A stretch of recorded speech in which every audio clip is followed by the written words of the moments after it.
Family. It's really at the core of everything, isn't it? But, life happens and family structures change. So today, we're going to dive into the legal system in Uganda that's built specifically to protect its most important members, the children. And that really is the fundamental question. When a child's whole world gets turned upside down, whether it's through separation or loss, who actually steps in to make sure they're okay and that their future is safe? Well, the answer lies in the law itself, which acts like this protective shield for the child. And what's fascinating is that the entire shield is built around one single, incredibly powerful idea. Let's break down exactly how it all works. Okay, so here's our roadmap. We'll start with the absolute basics, the foundations. Then we'll get into that core principle that guides everything. After that, we'll unpack the big differences between custody and guardianship, walk through the path to adoption, and finally, look at how the law secures a child's future. So first up, the foundations. Before we can really understand how this legal shield works, we have to be clear on who it's designed to protect and what rights they actually have. Let's get the definitions down, because they matter. Legally, a child is anyone under 18. Simple enough. But a parent? Now that's interesting. It's not just about biology. The term also covers adoptive parents or anyone who has legal parental responsibility. These two definitions are really the building blocks for everything that follows. And these kids have a whole host of legally protected rights. I mean, it goes way beyond just having food and a roof over their head. The law explicitly guarantees their right to live with family, to get an education, to be safe from harm, and, crucially, to be treated without any kind of discrimination.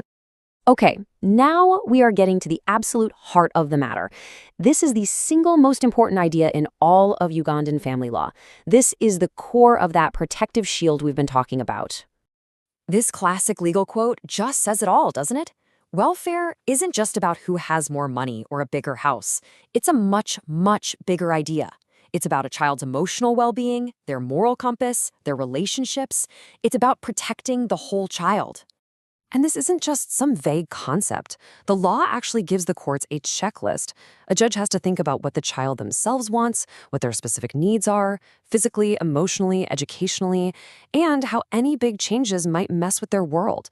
It's a really thoughtful, deep evaluation. So here is the absolute bottom line.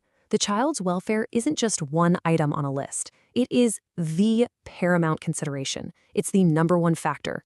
In the words of one judge, this principle, quote, rules upon or determines the course to be followed. Basically, it's the ultimate tiebreaker in any and every decision. So how does this big principle actually get applied in the real world? Well, the law has specific tools for arranging a child's care, and two of the biggest are custody and guardianship. Now, they might sound pretty similar, but they actually do very different jobs. Let's break this down. Custody is all about the day-to-day stuff. Who does the child live with? Who makes the daily decisions about school and doctor's visits? Think of it in the context of a divorce. Guardianship, though, that's the whole shebang. It grants full legal parental responsibility, including power over property. It's typically for situations where the parents are gone or just can't care for the child anymore. And what's really interesting is how guardianship isn't a one-size-fits-all thing. It can be officially granted by a court, sure, but it can also be established through family traditions or even just set up with a signed agreement between parents. But here's a really critical point.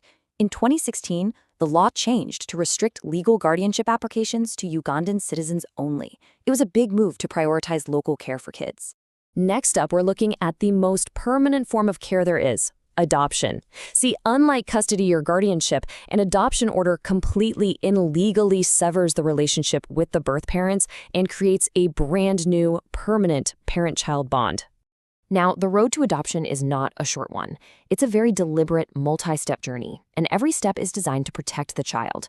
It always starts with a required fostering period. Then, a social welfare officer does a deep dive investigation. Only then does it go to a formal court hearing where, you guessed it, the child's welfare is the one and only thing that truly matters. And for non-citizens who want to adopt, well, the bar is set even higher. You have to have already lived in Uganda and fostered the child for at least a year. You need a clean record, recommendations from back home. The law is absolutely crystal clear on this point. Inter-country adoption is the very last resort. And if you're wondering why the rules are so incredibly strict, this quote from a Ugandan justice is, well, it's chilling. She says that weak adoption laws can lead straight to exploitation, criminality, and even what she calls a subtle kind of child trafficking. It's a powerful reminder of why these legal safeguards are so vital. And finally, that protective shield we've been talking about extends all the way to a child's financial future. This really comes down to two key things: their day-to-day support or maintenance, and their right to inherit property. Okay, so the law is very clear. Parents have a duty to provide for their children. A court can even order payments. But an adoption order completely rewires this. The adopted child gets full inheritance rights from their new family, just as if they were born into it. But at the exact same moment, that legal tie to their birth parents' property is cut.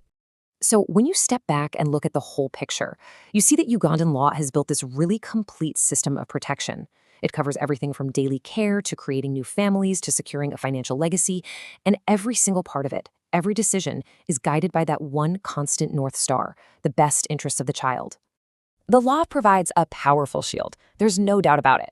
But that leaves us with one last and maybe most important question. How is that shield held up?